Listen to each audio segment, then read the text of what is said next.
Welcome back to the channel. Today we're going to work on this old truck here. Before I bought this thing, somebody had taken the rear blocks out of it to do I think the kids call it a reverse level, I don't know.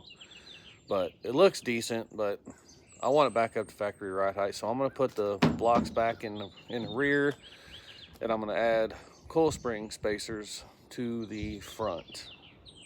After I get that done, hopefully I get it done before I need to leave, I'm gonna go traipse them through a field later on to find a future project for the channel. I don't even know what it is that I'm looking for yet, but my buddy called me and told me that there was some cars and stuff and in a field, some old stuff, and I would probably want it. So I'm hoping it's something cool. Hopefully it's Jeep related, or probably won't be. Most people don't mess with those old Jeeps, but we shall see. But we got to get this truck fixed first. So hang in there, keep watching, go on this adventure with me. Hopefully we find something cool for a future video. Okay, so driver's side, rear is in. Them U-bolts are about 1.5 miles too long, but it's in there. I'm sure you power stroke guys can already tell that the factory block is gone. That's why I'm putting these blocks back in. I couldn't find a set of the factory ones, but they'll work.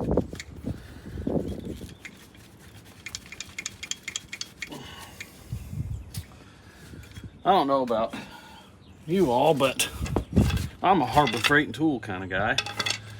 And this one here, this is my grinder.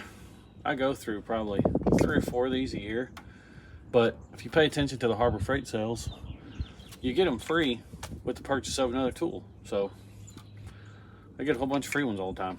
So I just pay attention to the deals, but they work good. They cut what you need to cut.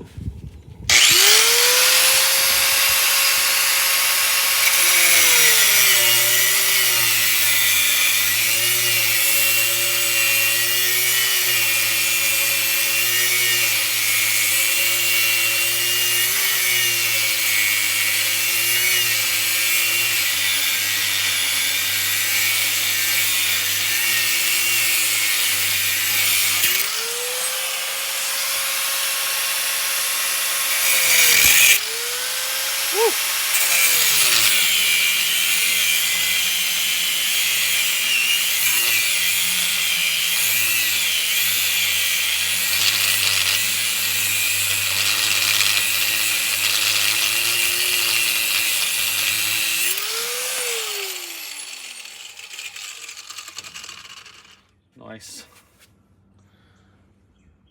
Oh, just a little tidbit of information.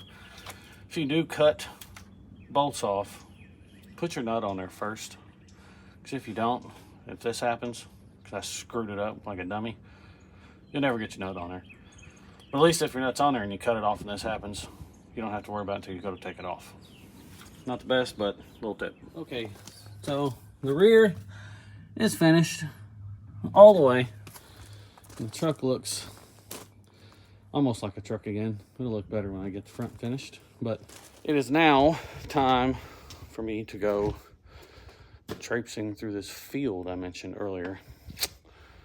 Kind of excited, but kind of nervous. I don't know what I'm going to find.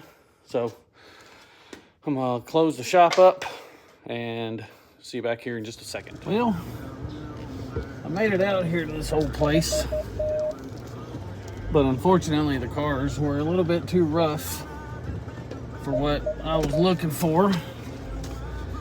And there was some old Ford Centerline cars. Had factory V8s and stuff in them. They were pretty cool, but a little too old for me. A little too far gone, I should say. Not too old, but too far gone. And there was a 3/4 ton Ford that I was also looking at. She wouldn't sell that one to me. I thought it was pretty neat. It had the 1-ton axles in it and a straight 6. So that was pretty neat. So anyway, back to work. Alrighty, we're back. It's actually been a couple days, and I'm gonna start put these spacers underneath these coil springs here. Go down right there. So I'm gonna pop off the shock, sway bar link, and probably the brake line, and drop the axle down. See if it drops down far enough. All right, as you can see, I've got this spring out. I got the other side over there out too. So basically, all I did was took the shocks loose on both sides, the sway bar link, disconnected the track bar, and I took a brake line loose. Lifted the bracket right there. Then the axle just kind of dropped down. I'm gonna put my spacers in here. Go from there. Right, to install these spacers, you got a center bolt here that holds this down. So okay, so you gotta take this bolt out, move this, kind of flip it out of your way. And I'm gonna get something. I'm gonna get a wire brush real quick, clean that surface off. Okay, so once you get your surface area clean there, it's not the best, but it'll work. Stick your spacer like so, and then you flip your bracket here back up on top and have everything fall apart. So that is what it'll look like. It's done. Then you just take a, I think it's a 22 or 21 millimeter, tighten that bolt up. Well, the truck's all done. Put the springs and everything back in. I didn't show any of that. It's basically the reverse of, you know, how you took it all apart. So if you can take it apart, I'm sure you can put it back together. But yeah, I just didn't show it. But anyway, no rubbing anymore. Looks a lot better. Looks like a truck again instead of a lowered thing. So what's that over there? Yeah. All right. Like I said, the truck's all finished. I appreciate you watching if you're still here. If you like the video, like it. If you don't like it, don't like it. Either way, thanks for watching. Thanks for subscribing. I'm trying to get up to 500 subscribers, so I'd really appreciate it if you guys would do that for me.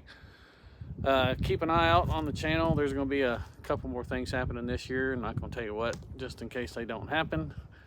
I am kind of bummed out I didn't get to go get a new Jeep out of a field, so that's kind of terrible. But anyway, I got to go to work today. Actually, I got to work tonight. So again, thanks for watching, and I'll see you next time.